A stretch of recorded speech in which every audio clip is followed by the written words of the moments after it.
Olá, amigos! Estamos aqui mais uma vez reunidos para o estudo das obras de André Luiz. No momento, Os Mensageiros.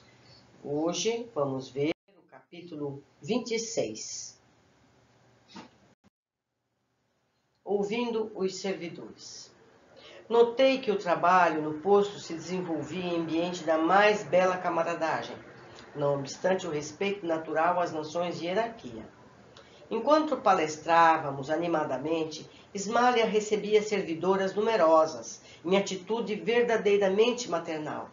Embora muitas mostrassem o rosto envelhecido, parecendo a voz da esposa do administrador, Aniceto nos ministrava lições de vulto, extraídas de circunstâncias aparentemente inexpressivas. E Alfredo recebia os colaboradores de todas as condições, não só com espírito de solidariedade, mas também com imenso afeto.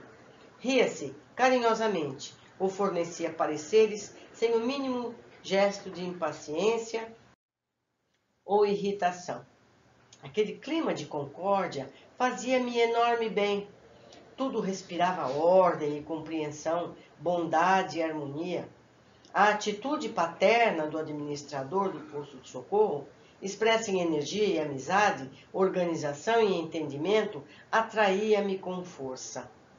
Pedi permissão ao nosso orientador para ouvir os esclarecimentos prestados àqueles numerosos cooperadores. Aproximei-me impressionado. Nesse momento, um colaborador, de maneira simpática, dirigia-lhe a palavra com grande interesse. Tratava-se de um velhinho de humilde expressão, que lhe falava com mostras de justo respeito. E o senhor recebeu as notícias? Sim, Alonso, atendia o chefe sem afetação. Nossos mensageiros certificaram-me dos detalhes mínimos. Sua viúva continua muitíssimo acabrunhada. Os filhinhos gozam de saúde, mas permanecem na mesma ansiedade por motivo de sua ausência. O velho parecia muito bondoso, esboçou um gesto de confirmação e acrescentou: tenho sentido muita falta deles. Nos olhos transparecia a tristeza resignada de quem deseja alguma coisa, medindo a extensão dos obstáculos. Você, porém, Alonso, continuou Alfredo comovido, não deve angustiar-se. Sei que está trabalhando agora pelo futuro da família. Na terra, na qualidade de pais, conseguimos movimentar muitas providências em favor dos filhos. Entretanto, aqui podemos realizar certas medidas em benefício deles, com a maior segurança. Nem sempre agimos no mundo com a necessária visão, mas aqui é possível sentir, de mais perto, os interesses imperecíveis daqueles que amamos.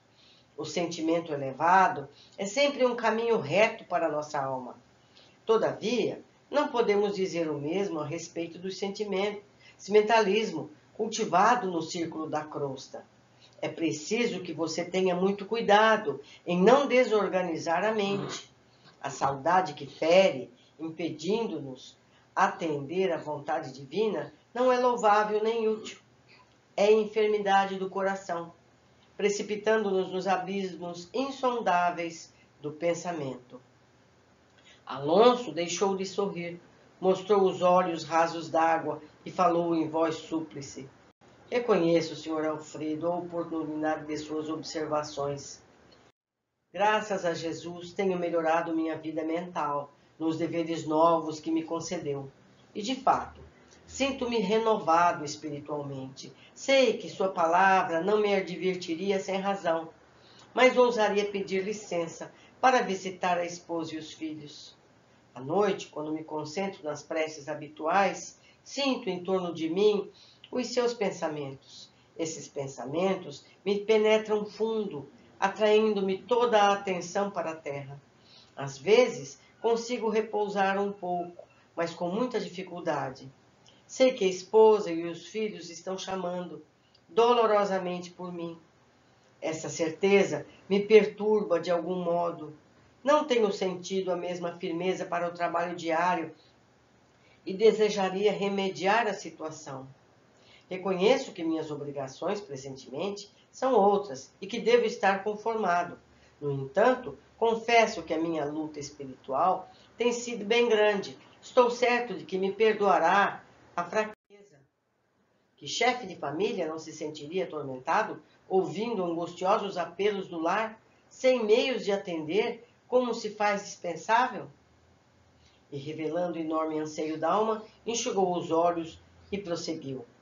Quisera rogar aos meus calma e coragem, esclarecendo que o meu coração ainda é frágil e necessita do amparo deles.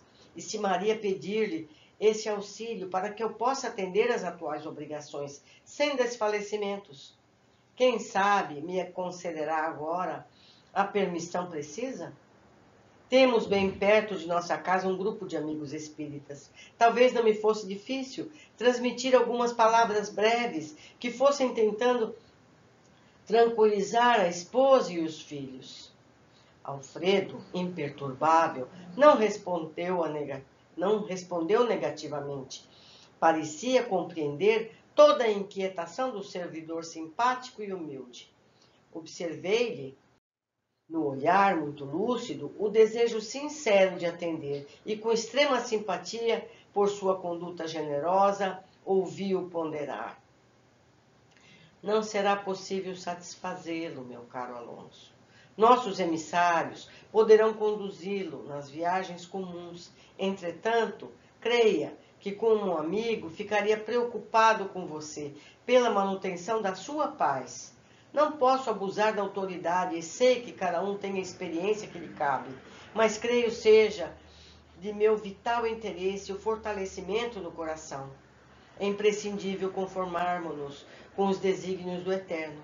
Você e sua mulher não ficariam separados se não necessitassem de experiências novas. As dificuldades que ela vem amargando com a sua ausência, sofre-as também você com a separação dela. Tenho a impressão, Alonso, de que Deus nos deixa sozinhos, por vezes, a fim de refazermos o aprendizado, melhorando o coração. A soledade, porém, quando aproveitada pela alma, precede o sublime reencontro. Além disso, você não deve ignorar que os filhos pertencem a Deus, que cada um deles precisa definir responsabilidade e cogitar a própria realização.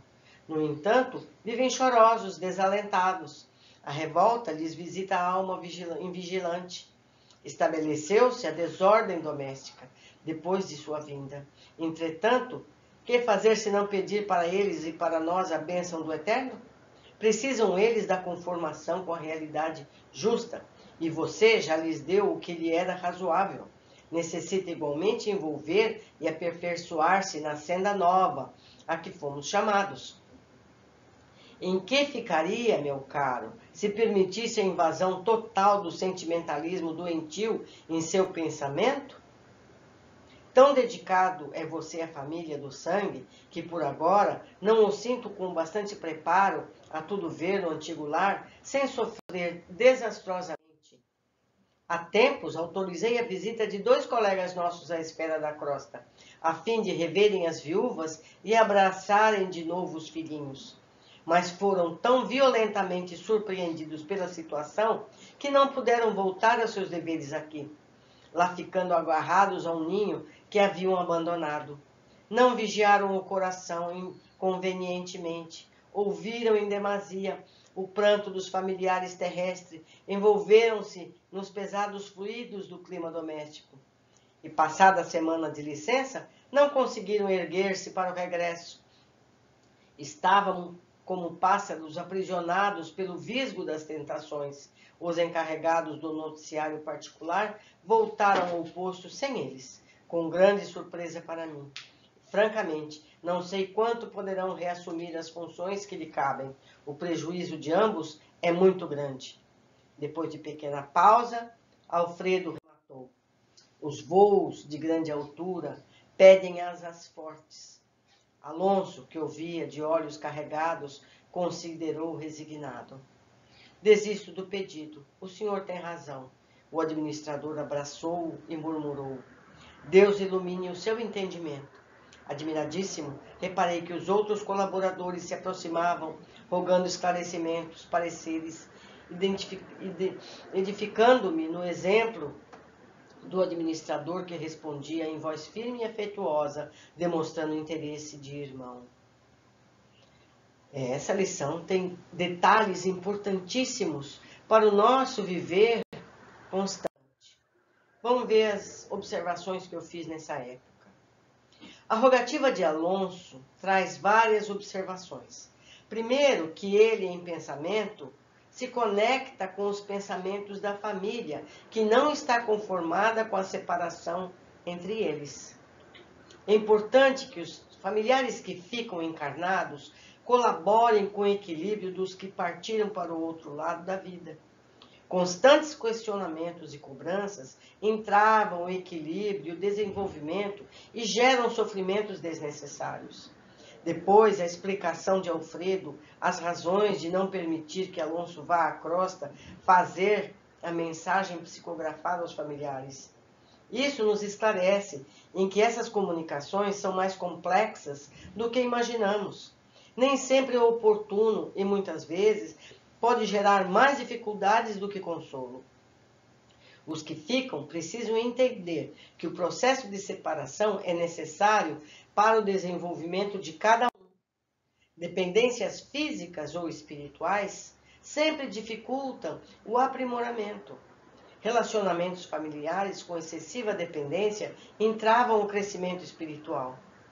Precisamos estar juntos, mas não em dependência exagerada. Quando isso acontece, muitas vezes, a espiritualidade promove separações que possibilitam o crescimento espiritual de cada um. Entender que todos somos irmãos, independente dos laços familiares, nos ajuda no desenvolvimento de uma família universal. Alfredo narra as consequências por ter permitido uma visita de um acolhido no posto de socorro à família encarnada. O desequilíbrio dos familiares que ficaram afetou tão fortemente que este ficou impossibilitado de voltar para as tarefas do posto. Ou seja, o encontro não ajudou os que ficaram e desestabilizou os que já estavam se equilibrando na nova vida.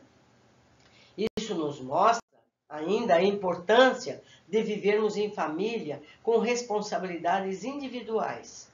Os pais precisam formar seus filhos com a capacidade de autogerirem suas vidas. Dessa forma, quando um dos familiares parte para a vida espiritual, os demais se equilibram mais rapidamente. Existe a dor da separação, mas são capazes de se reestruturarem na vida física, trabalhando para o sustento e reorganizando as relações familiares. Mais uma vez aprendemos muitas coisas importantes, detalhes que estão em todos os nossos comportamentos. Quantas vezes a gente não vê esse tipo de comentário entre pessoas que perderam entes queridos? Ah, não posso viver sem a minha filha, não posso viver sem os meus pais.